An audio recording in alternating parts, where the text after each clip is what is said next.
Hey everyone, it's Kenji. I am at home and I'm going to make some scrambled eggs.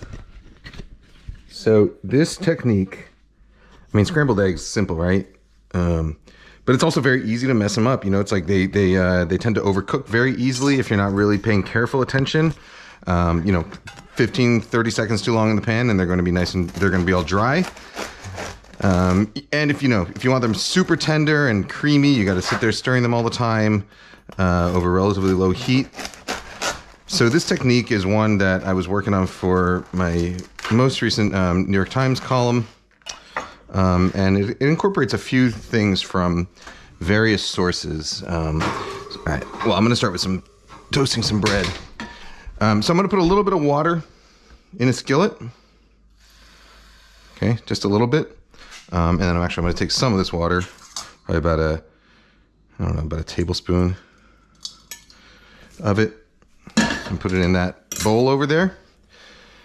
And then I'm going to start preheating the skillet. So one of the issues I have with eggs is that not just scrambled eggs, but just cooking eggs in a skillet in general, so whether it's an omelet or scrambled eggs, is it's hard to gauge how hot the pan is when you're preheating it, but you want to properly preheat it because you need the butter to immediately start melting and foaming, but you don't want it to sit in the pan long enough that it's going to start to brown.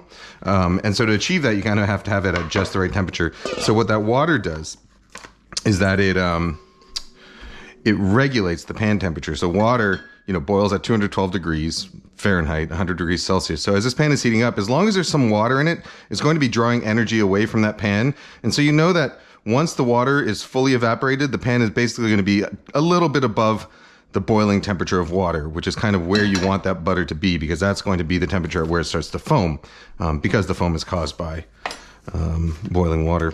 All right, cornstarch. This is sort of the trick, one of the tricks here. A little bit of cornstarch. We're going to make a little cornstarch slurry. You can use potato starch or tapioca starch. They will actually work a little bit better than cornstarch because they activate at a lower temperature. But I saw this trick on a blog called Lady and Pups, Mandy Lee. I actually spoke to her. She lives in Taiwan.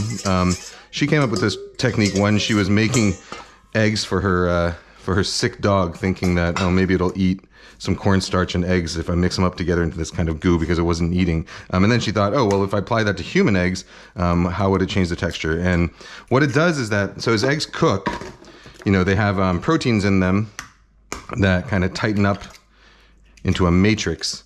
And that matrix holds in, the fat and the water and everything else in there. And as you overcook your eggs, that protein matrix gets tighter and tighter. Ooh, that banana peel stinks. Gets tighter and tighter until eventually it starts to squeeze out liquid, right? Which is not what you want. That's what's going to make your eggs tough. It's what's going to make them rubbery and dry. And so what the cornstarch does is a couple of things.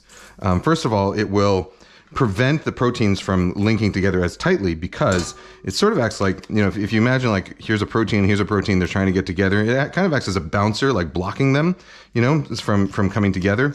And so that's one way in which it helps. And then the other way which it helps is that even if those proteins do start to link up a little bit and over tighten, any moisture that's pushed out will then sort of thicken up the starch. Oops, I got to turn on this boiler, huh? Will thicken up the starch instead. So instead of becoming watery, that starch becomes this sort of creamy sauce, which is good because it means that even if you accidentally overcook your eggs a little bit, they're still going to end up nice and tender and moist instead of watery, sort of dry, surrounded by watery liquid, which is what can happen. All right, so butter, cold butter from the fridge.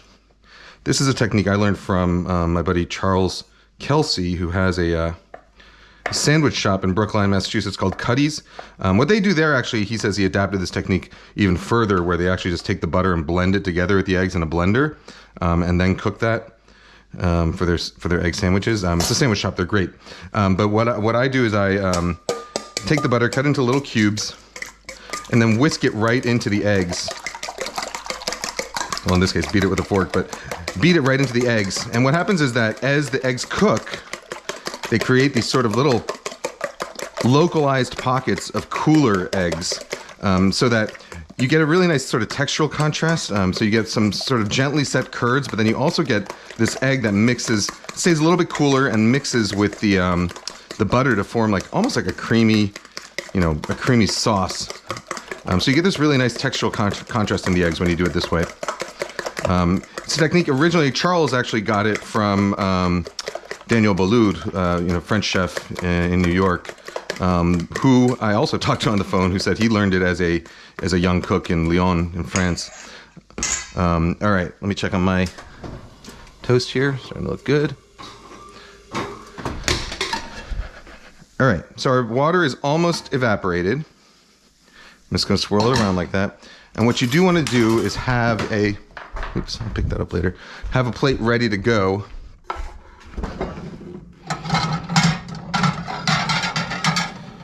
Because eggs, they don't do well when they sit in the pan for any sort of extra length of time.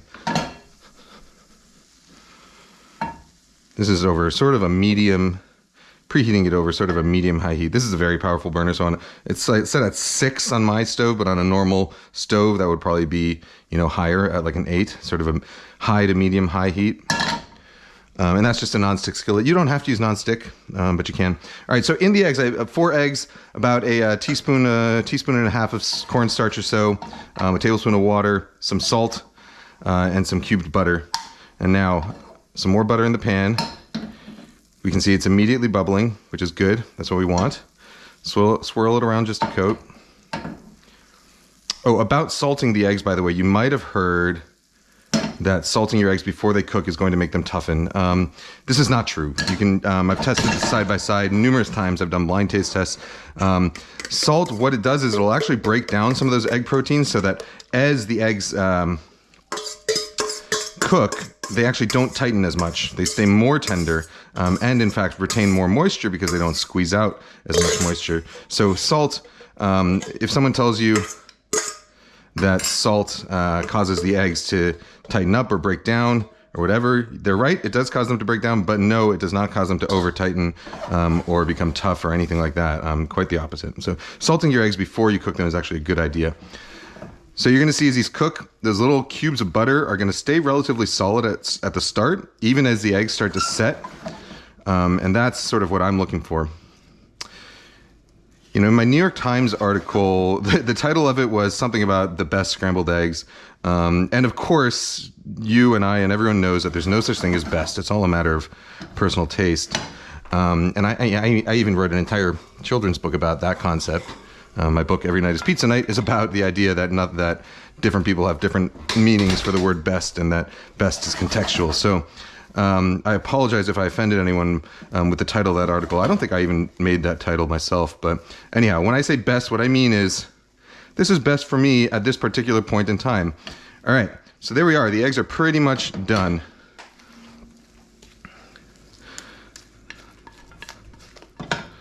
You want to take them out of the pan when they're slightly underdone. But as I said, with this method, with all those sort of like safeguards built in, even if you leave them in the pan for an extra 15, 30 seconds, it's not really going to make much of a difference at all. So don't worry about it too much. And I like to put some pepper on right at the end. If I had some like chives or something, I would stick them in there, but I don't. Herbs, you know, herbs would be good on here. But, you know, herbs are kind of like, they're kind of like the necktie, you know? It's like, you can still look good in it. The eggs are the suit. The herbs are the necktie. You can still look good without the necktie. But unless your suit is right, you're going to be in trouble. All right. So here we have it. Let me stand, I don't know, by my window over here. What do you think of those eggs? I think they look fantastic. I used about 3 tablespoons of butter in here. I think in my actual recipe, it calls for 4 tablespoons of butter. You could use less. You could use 2. You could use 1. Oh, man. Yeah, they're so good. And they're tender, creamy. And you know, what I like about this technique with the cornstarch and the cubes of butter is that you can cook them harder if you like. You know, if you like your eggs harder scrambled, that's totally fine. You can do it like this, and it'll still help them retain more moisture. So they'll come out more moist no matter how hard you like them. Or if you like them really soft too, that works too. I like them kind of medium like this. This is enough eggs for 2 to 3 people because it's a lot of butter in there. Oh, so good. Let me take a quick picture for the thumbnail. When I take my pictures for my thumbnail, I leave a little space on the side so that I can write the name of the dish.